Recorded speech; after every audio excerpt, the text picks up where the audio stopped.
All right, let's now bring in Olivia Gita, a security analyst at the international security consultancy Global Strat. Thanks so much for coming in to the studio. I guess one of the first things that the Belgian authorities are looking at the moment is, were these three suspects in any way linked to Salah Abdel Salam, the man who was arrested over the Paris attacks, 4 days ago?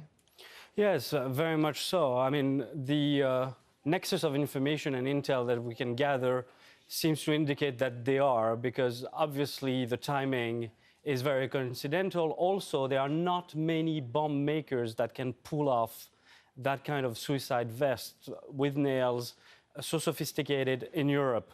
And we know that the Belgian police is looking for 2 suspects linked to the Paris attacks, including the bomb maker. So it's likely that he had a hand in this, unfortunately. I mean, that is the other question, whether this was actually a revenge for the arrest of Abdel Salam, or whether it was actually an operation that was already planned and that they actually brought that operation forward following his arrest. I guess he has information that could have disrupted their plans for attacks. Right. I would believe that it was put forward, because I don't see them in just 4 days, a revenge attack of this magnitude, to be synchronized and this way. And we know from Belgian sources that authorities have clearly made the case that Abdel Salam was onto perpetrating an imminent attack. As late as Saturday, the Belgian authorities said that they were expecting an attack and that they were looking at a potential 30 jihadists on the loose. Why is it, and that's what everybody's asking, why is it that Belgium seems to have become what some people are saying is a haven for fighters who want to carry out these attacks, not just in Belgium, of course, but also, as we've seen, in Paris?